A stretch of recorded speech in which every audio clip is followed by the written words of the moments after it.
Stredisko bezplatného stravovania číslo 21, mesto Suchodoľsk.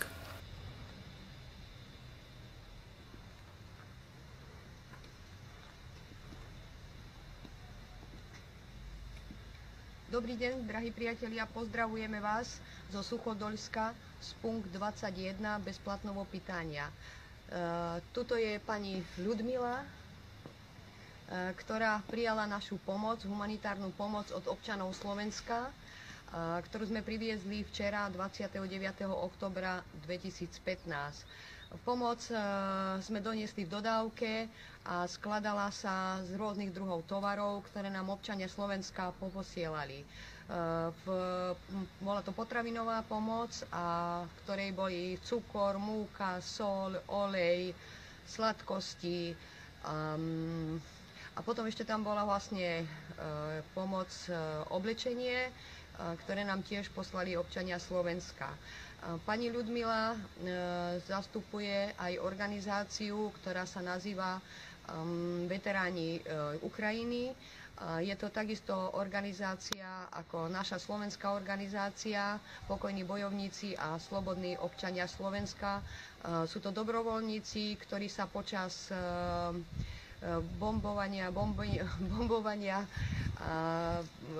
Luhanska a vlastne Luhanskej oblasti Suchodoľska podieľali na ochrane svojich občanov a starostlivosti svojich občanov, ktorí nedostávali žiadne výplaty, nedostávali žiadne dôchodky až 9 mesiacov z Kyjeva. A preto vlastne dobrovoľníci ako pani Ľudmila varila z toho, čo boli poskytnuté jej humanitárne pomoci z Ruska a takisto od nás zo Slovenska. Varila týmto občanov jedlo, aby vôbec prežili v tú ťažkú chvíľu, keď prežívali boje, ktoré sa uskutočnili na tomto území, v tejto oblasti. Pani Ľudmila, povedzte prosím, ako ste prežívali toto všetko? Udalosti minulého roku 2014, keď bombardovali tiež toto mesto. A čo ste urobili? Na tomto území v roku 2014, 6. augusta, bolo zhodených 24 kazetových rakiet. Zahynul chlapec. Ja som bola ranená a 2 mesiace som strávila v nemocnici. Dostali sme návrh začať poskytovať stravu tunajším ľuďom. Ľuďom tu nedávali výplaty, nevyplácali dôchodky. Nedalo sa vôbec existovať. Ľudia jednoducho nemali čo jesť. Na mňa sa obrátil Boris Lukin, dobrovoľník s podnetom, otvoriť tu humanitárnu jedáleň. Obrátili sme sa k primátorke mesta Suchodoľsk, Chochlovej Tatiane Vladimírovne s touto žiadosťou. Ona nás podporila. Potom sme začali cez internet kontaktovať všetkých dobrovoľníkov. Vďačíme všetkým, kto sa ozval v priebehu tohto času, kto nám pomáhal s potravinami aj oblečením. Aj teraz, včera, 29. októbra 2015, nám doviezli Slováci Kristína a Filip humanitárnu pomoc. Oblečenie, múku, rýžu, cukor, cukríky, keksíky, veľmi veľa potravín. Sama som tiež dostala humanitárnu pomoc ako predstaviteľka spoločenskej organizácie veteránov mesta Suchodoľsk.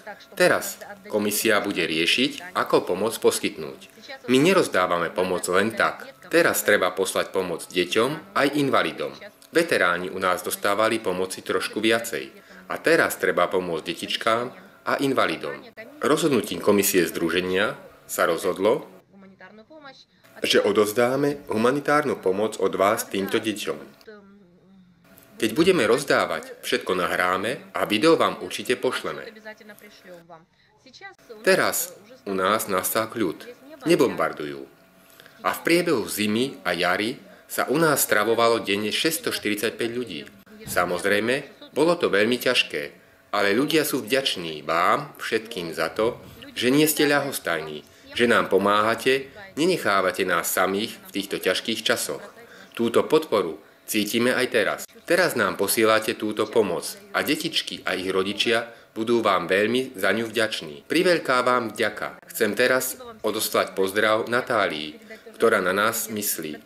Ona je ruská duša A preto sa o nás stará a obáva. Všetkým obrovské ďakujem. Anjela, ochrancu mieru na nebi a nad našimi hlavami. Ďakujeme vám všetkým.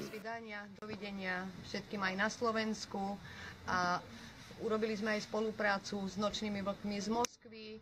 A pripojili sme sa k cestám víťazstva по-русски «Дороги победы», а потому мы, как они, поздравляем всех. Ура, ура, ура! Спасибо всем. До свидания.